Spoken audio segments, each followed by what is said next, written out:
भाग्य में इस बार आया है एक ऐसा जबरदस्त मोड़ जिसे देखकर हर कोई हैरान रह जाएगा। स्मिता अब सिवान के सामने हाथ जोड़कर माफी मांगने वाली है। अपने कदमों पर बैठकर अपने दिल की सारी बातें खुले दिल से बताएगी। वह बताएगी कि आखिर क्यों उसने घर छोड़ दिया था और क्यों उसने उसे छोड़ना पड़ा। लेकिन उससे पहले, अगर आपने अभी तक हमारे चैनल को सब्सक्राइब नहीं किया है, तो जल्दी से सब्सक्राइब कर लें ताकि आप हर नए अपडेट और ट्विस्ट से जुड़े रहें। अब आने वाले घटनाक्रम की बात करें तो शिवांश अपनी जान की परवाह न करते हुए प्रार्थना और स्मिता दोनों को आग से बाहर निकालने की पूरी कोशिश करता है। उसकी बहादुरी देखकर आप दंग रह जाएंगे। वहीं दूसरी तरफ रौनक को पता चलता है कि उसकी मां प्रार्थना आग में फंसी हुई है।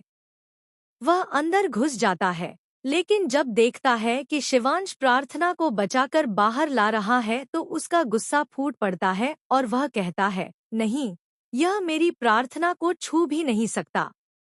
अस्पताल में स्मिता का होश नहीं आता और डॉक्टर्स बताते हैं कि धुआं उसके फेफड़ों तक पहुंच गया है। उसकी हालत गंभीर बनी रहती है। शिवांश के दिल में डर और बेचैनी घेर लेती है कि कहीं उसकी मां उससे हमेशा के लिए दूर न हो जाए। लेकिन प्रार्थना उसे हिम्मत देती है और कहती है कि सब ठीक हो जाएगा।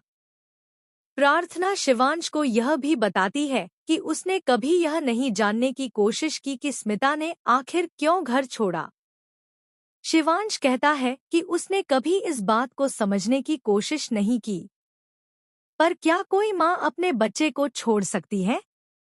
ये सोचकर वह बहुत कष्ट में होता है। फिर प्रार्थना उसे सुझाव देती है कि वह अपनी मां से बात करे। शिवांश अस्पताल के वार्ड में जाकर अपनी मां का हाथ पकड़कर उसे मनाने लगता है। मां, प्लीज वापस आ जाओ। मैं तुम्हें कहीं नहीं जाने दूंगा। तुम मुझसे पहले ही बहुत दूर हो चुकी हो, लेकिन मैं नहीं चाहता कि तुम मुझसे हमेशा के लिए दूर हो जाओ। जब स्मिता होश में आती है, तो उसे अपनी गलती का एहसास होता है। वह शिवांश को गले लगाकर कहती है, बेटा, मुझे माफ कर दो। मुझे तुम्हें छोड़कर जाना पड़ा था क्योंकि तुम्हारी बुआ ने हमारे रिश्ते को कभी ठीक नहीं होने दिया। मैंने कितनी भी कोशिश की, लेकिन उन्होंने हर बार हमारे परिवार को तोड़ दिया। अब बुआ की सच्चाई सामने आने वाली है, लेकिन सवाल ये है कि क्या शिवांश इस सब पर विश्वास करेगा? यह जानना बेहद दिलचस्प होगा। दोस्तों,